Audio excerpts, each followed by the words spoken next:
ಎಲ್ಲರಿಗೂ ನಮಸ್ಕಾರ. ಭಾರ್ಗವಿಸ್ ಇನ್ಫೋಗೆ ಸ್ವಾಗತ.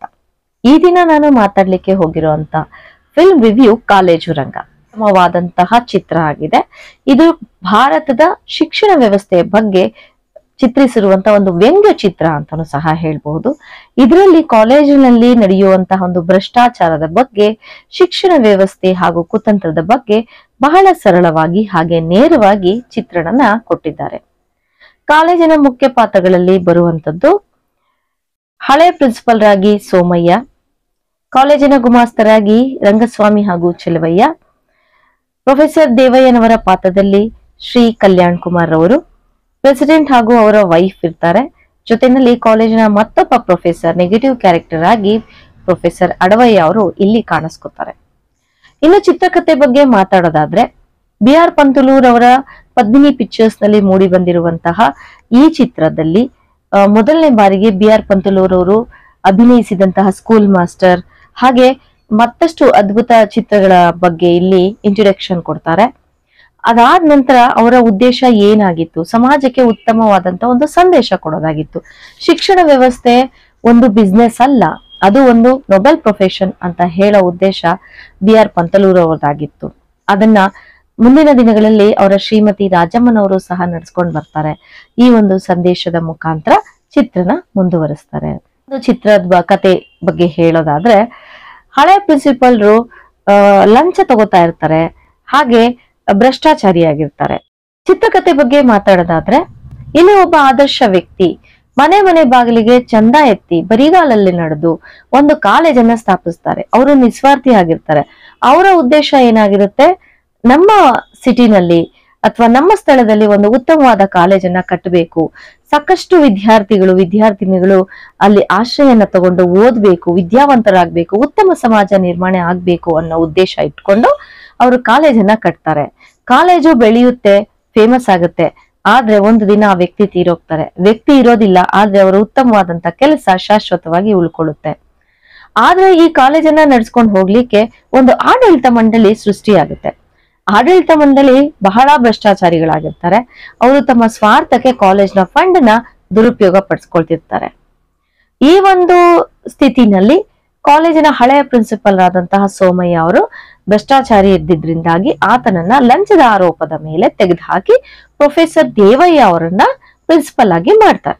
ಪ್ರೊಫೆಸರ್ ದೇವಯ್ಯ ಅವರು ತುಂಬಾ ಕ್ಲೀನ್ ಹ್ಯಾಂಡ್ ಆಗಿರ್ತಾರೆ, ತುಂಬಾ ಎಫಿಷಿಯಂಟ್ ಆಗಿರ್ತಾರೆ, ಕ್ವಾಲಿಫೈಡ್ ಆಗಿರ್ತಾರೆ, ಅವರಿಗೆ ಡಾಕ್ಟರೇಟ್ ಸಹ ಇರುತ್ತೆ. ಇದನ್ನ ಸಹಿಸಕ್ಕಾಗದೆ ಇದ್ದಂತವ್ರು ಕಾಲೇಜ್ನಲ್ಲಿ ಬಹಳಷ್ಟು ಜನ ಇರ್ತಾರೆ. ಹೀಗೆ ಅವರು ಅಧಿಕಾರದ ಆಸೆ ಇಲ್ಲ ಅಂದ್ರೂ ಸಹ ಕಾಲೇಜಿನ ಒಂದು ಉತ್ತಮ ಉದ್ದೇಶಕ್ಕೋಸ್ಕರ, ಕಾಲೇಜನ್ನ ಬೆಳೆಸ್ಬೇಕು ಅನ್ನೋ ಉದ್ದೇಶಕ್ಕೋಸ್ಕರ ದೇವಯ್ಯ ಅವರು ಪ್ರಿನ್ಸಿಪಲ್ ಆಗ್ಲಿಕ್ಕೆ ಒಪ್ಕೊಳ್ತಾರೆ. ಡಾಕ್ಟರ್ ದೇವಯ್ಯ ಅವರನ್ನ ಪ್ರಿನ್ಸಿಪಲ್ ಆಗಿ ಮಾಡಿ ಪ್ರೊಫೆಸರ್ ಅಡವಯ್ಯ ಅವರನ್ನ ಆತನ ಹಿಂದೆ ಚೂ ಬಿಟ್ಟು ಆಡಳಿತ ಮಂಡಳಿ ತಮಾಷೆ ನೋಡ್ತಾ ಇರುತ್ತೆ. ಇಲ್ಲಿ ಆಡಳಿತ ಮಂಡಳಿ ಮಾಡುವಂತಹ ಒಡೆದು ಆಳುವ ನೀತಿ ಬಗ್ಗೆ ತುಂಬಾ ಸ್ಪಷ್ಟವಾಗಿ ಚಿತ್ರಣ ಮಾಡಿದ್ದಾರೆ. ದೇವಯ್ಯ ಅವರು ಹಗಲು ರಾತ್ರಿ ವಿದ್ಯಾರ್ಥಿಗಳಿಗೆ ಮತ್ತು ಸಂಸ್ಥೆಗೆ ದುಡಿಲಿಕ್ಕೆ ಪ್ರಾರಂಭ ಮಾಡ್ತಾರೆ. ವಿದ್ಯಾರ್ಥಿಗಳ ದೃಷ್ಟಿಗೆ ಅವರು ಆದರ್ಶ ಶಿಕ್ಷಕರಾಗಿರ್ತಾರೆ. ವಿದ್ಯಾರ್ಥಿಗಳಿಗೋಸ್ಕರ ಹಾಸ್ಟೆಲ್ ಫೆಸಿಲಿಟೀಸ್, ಊಟದ ವ್ಯವಸ್ಥೆ ಉತ್ತಮ ಮಾಡ್ತಾರೆ. ಉತ್ತಮವಾದಂತ ಕಟ್ಟಡಗಳನ್ನ ಮತ್ತಷ್ಟು ನಿರ್ಮಾಣ ಮಾಡಿಸ್ತಾರೆ, ಚಂದ ವಸೂಲಿ ಮಾಡ್ತಾರೆ. ಹೀಗೆ ಒಳ್ಳೆ ಕೆಲಸಗಳನ್ನ ಮಾಡ್ತಾರೆ.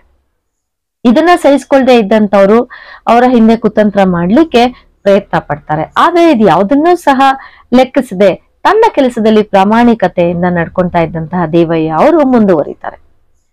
ದೇವಯ್ಯ ಅವ್ರಿಗೆ ಫಾರಿನ್ಗೆ ಹೋಗಿ ರಿಸರ್ಚ್ ಮಾಡುವಂತ ಒಂದು ಅವಕಾಶ ಸಿಗುತ್ತೆ.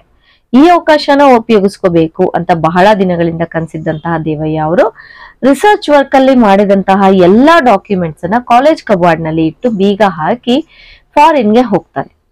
ಇದಾದ ನಂತರ ಪ್ರಿನ್ಸಿಪಲ್ ಪೋಸ್ಟ್ ಖಾಲಿ ಆಗುತ್ತೆ. ಪ್ರೊಫೆಸರ್ ಅಡವಯ್ಯ ಅವರು ಅನರ್ಹರಾಗಿರ್ತಾರೆ. ಅವರಿಗೆ ಡಾಕ್ಟರೇಟ್ ಇರೋದಿಲ್ಲ, ಉತ್ತಮವಾದಂತಹ ಶಿಕ್ಷಕ ಆಗಿರೋದಿಲ್ಲ, ವಿದ್ಯಾರ್ಥಿಗಳಿಗೆ ಅವ್ರ ಇಷ್ಟ ಇರೋದಿಲ್ಲ. ಆದ್ರೂ ಸಹ ಲಂಚ ತಗೊಂಡು ಆಡಳಿತ ಮಂಡಳಿ ಆತನ್ನ ಪ್ರಿನ್ಸಿಪಲ್ ಆಗಿ ಮಾಡುತ್ತೆ.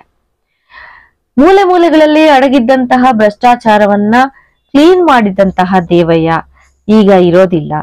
ಈಗ ಮತ್ತೊಮ್ಮೆ ಕಾಲೇಜಿನ ಪ್ರತಿ ಮೂಲೆಯಲ್ಲೂ ಭ್ರಷ್ಟಾಚಾರ ತಾಂಡವಾಡ್ಲಿಕ್ಕೆ ಪ್ರಾರಂಭ ಆಗುತ್ತೆ. ಅದರ ವಿರುದ್ಧ ವಿದ್ಯಾರ್ಥಿಗಳು ತುಂಬಾ ಧ್ವನಿ ಎತ್ತಲಿಕ್ಕೂ ಸಹ ಪ್ರಾರಂಭಿಸ್ತಾರೆ. ಆದ್ರೆ ಯಾರ ಮಾತನ್ನು ಲೆಕ್ಕಿಸದೆ ತನ್ನ ಸ್ವಾರ್ಥಕ್ಕೆ ಅಡವಯ್ಯ ಕಾಲೇಜನ್ನ ನಡ್ಸ್ಕೊಂಡು ಹೋಗ್ಲಿಕ್ಕೆ ಪ್ರಾರಂಭ ಮಾಡ್ತಾನೆ. ಈಗ ನಡೀತಾ ಇರ್ಬೇಕಾದ್ರೆ ಡಾಕ್ಟರ್ ದೇವಯ್ಯ ಅವರು ಫಾರಿನ್ ಇಂದ ಬರ್ತಾರೆ ಅನ್ನೋ ಸುದ್ದಿ ವಿದ್ಯಾರ್ಥಿಗಳಿಗೆ ಗೊತ್ತಾಗುತ್ತೆ. ಡಾಕ್ಟರ್ ದೇವಯ್ಯ ಅವರೇ ಮತ್ತೆ ಪ್ರಿನ್ಸಿಪಲ್ ಗಿರಿನಲ್ಲಿ ಕೂತ್ಕೋಬೇಕು, ನಮ್ಮೆಲ್ಲರಿಗೂ ಒಳ್ಳೇದ್ ಮಾಡ್ಬೇಕು ಅಂತ ಎಲ್ಲ ವಿದ್ಯಾರ್ಥಿಗಳು ಹಠ ಹಿಡಿತಾರೆ. ಇದನ್ನ ನೋಡಿದಂತ ಅಡವಯ್ಯ ಮತ್ತೆ ಗುಮಾಸ್ತರು ಒಂದು ಕುತಂತ್ರನ ಮಾಡ್ತಾರೆ. ದೇವಯ್ಯ ಅವರು ತನ್ನ ತಾನೇ ಕಾಲೇಜಿನ ಬಿಟ್ಟು ಹೋಗ್ಲಿಕ್ಕೆ ಹೇಗೆ ಮಾಡಬಹುದು ಅಂದ್ರೆ, ಆತನು 5 ವರ್ಷದಲ್ಲಿ ಮಾಡಿದ್ದಂತಹ ರಿಸರ್ಚ್ ಡಾಕ್ಯುಮೆಂಟ್ಸ್ಗೆ ಬೆಂಕಿ ಇಟ್ಬಿಡೋದು. ಆಗ ಆತನಿಗೆ ಮನಸ್ನೊಂದು ಹುಚ್ಚನಾಗಿ ಬಿಹೇವ್ ಮಾಡ್ತಾನೆ. ಆತನಿಗೆ ಹುಚ್ಚನ್ ಪಟ್ಟ ಕಟ್ಟಿ ಕಾಲೇಜಿಂದ ಹೊರಗೆ ಹಾಕಬಹುದು, ಇದು ತುಂಬಾ ಈಸಿ ಅಂತ ಅನ್ಕೋತಾರೆ. ಹಾಗೆ ತನ್ನ ಕುತಂತ್ರದಲ್ಲಿ ಅವರು ಗೆದ್ದು ಬಿಡ್ತಾರೆ.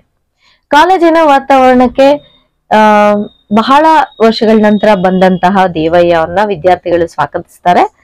ಕಾಲೇಜಿನ ಆವರಣದಲ್ಲಿ ಕಾಲಿಟ್ಟಂತ ದೇವಯ್ಯ ಅವರಿಗೆ ಕಾಲೇಜ್ನಲ್ಲಿ ಹತ್ತಿ ಉರಿತಾ ಇರೋ ಒಂದು ಬೆಂಕಿ ಕಾಣಿಸುತ್ತೆ. ಹತ್ರ ಹೋಗಿ ನೋಡಿದಾಗ ಗೊತ್ತಾಗುತ್ತೆ ಆ ಬೆಂಕಿ ಬಂದಿದ್ದು ತನ್ನ ಡಿಪಾರ್ಟ್ಮೆಂಟ್ ತನ್ನ ಕಬಾಡ್ನಲ್ಲಿ ಇಟ್ಟಿದ್ದಂತಹ ಡಾಕ್ಯುಮೆಂಟ್ಸ್ಗೆ ಹತ್ತಿದ್ದು ಅಂತ ಹೇಳಿ ಆರಿಸೋ ಪ್ರಯತ್ನ ಪಡ್ತಾರೆ. ಆದ್ರೆ ಅಷ್ಟರಲ್ಲಿ ತನ್ನ ಎಲ್ಲ ಡಾಕ್ಯುಮೆಂಟ್ಸ್ ಬೆಂಕಿಗೆ ಹತ್ತಿ ಉರಿದು ಭಸ್ಮ ಆಗೋಗಿರುತ್ತೆ. ದೇವಯ್ಯ ಅವ್ರಿಗೆ ಬಹಳ ದುಃಖ ಆಗುತ್ತೆ, ಹೇಳ್ಕೊಳ್ಲಿಕ್ ಆಗೋದಿಲ್ಲ.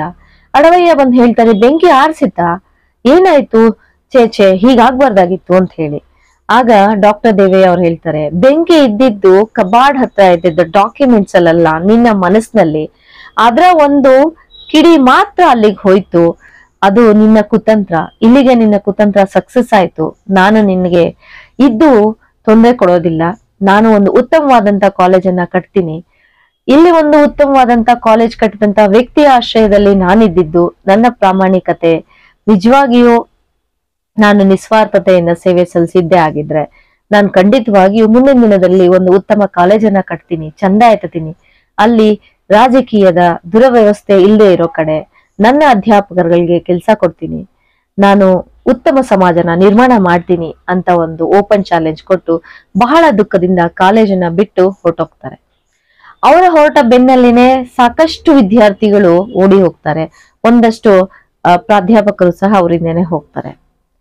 ಇಲ್ಲಿ ಆಡಳಿತ ಮಂಡಳಿಯ ಭ್ರಷ್ಟಾಚಾರ, ಕಲೀಗ್ಸ್ಗಳು ಮಾಡುವಂತ ಕುತಂತ್ರ, ಅನರ್ಹ ಅಭ್ಯರ್ಥಿಗಳು ಮಾಡುವಂತಹ ಒಂದು ಮೋಸ, ವಂಚನೆ, ಇವುಗಳನ್ನೆಲ್ಲನೂ ತುಂಬಾ ಸ್ಪಷ್ಟವಾಗಿ ಆಗಿನ ಕಾಲದಿಂದನೇ ಹೇಳಿದ್ದಾರೆ. ಪದ್ಮಿನಿ ಪಿಕ್ಚರ್ಸ್ ಅವರ ಒಂದು ಉದ್ದೇಶ ಈ ಚಿತ್ರದ ನಿರ್ಮಾಣದಲ್ಲಿ ಏನಾಗಿತ್ತು ಅಂದ್ರೆ, ನಮ್ಮ ಶಿಕ್ಷಣ ವ್ಯವಸ್ಥೆ ಉತ್ತಮ ಆಗ್ಬೇಕು, ಅದು ಭ್ರಷ್ಟಾಚಾರ ನಿರ್ಮೂಲನೆ ಆಗಬೇಕು ಅಂದ್ರೆ ಕಾಲೇಜಿನ ಲೆವೆಲ್ನಲ್ಲಿ ಅಥವಾ ಶಿಕ್ಷಣ ಸಂಸ್ಥೆಗಳ ಲೆವೆಲ್ನಲ್ಲಿ ಏನು ಕುತಂತ್ರ ನಡೆಯುತ್ತೆ ಅದು ಇರಬಾರ್ದು. ಶಿಕ್ಷಣ ಅನ್ನೋದು ಒಂದು ಬಿಸ್ನೆಸ್ ಅಲ್ಲ, ಅದು ಒಂದು ಉತ್ತಮವಾದಂತಹ ಕೆಲಸ, ನಿಸ್ವಾರ್ಥ ಕೆಲಸ ಅಂತ ಸಮಾಜಕ್ಕೆ ಹೇಳೋದಾಗಿರುತ್ತೆ. ಇವತ್ತಿಗೂ ಸಹ ಕೆಲವು ಸಂಸ್ಥೆಗಳು ನಿಸ್ವಾರ್ಥವಾಗಿ ಸೇವೆ ಮಾಡ್ತಾ ಇದ್ದಾವೆ. ಆ ಸಂಸ್ಥೆಗಳಲ್ಲಿ ಸಂಬಳ ಕಮ್ಮಿ ಇರುತ್ತೆ, ಡೊನೇಷನ್ ಕಮ್ಮಿ ಇರುತ್ತೆ, ಆದ್ರೆ ನಾವು ನಮ್ಮ ಮಕ್ಕಳನ್ನ ಅಲ್ಲಿ ಸೇರ್ಸೋದಿಲ್ಲ.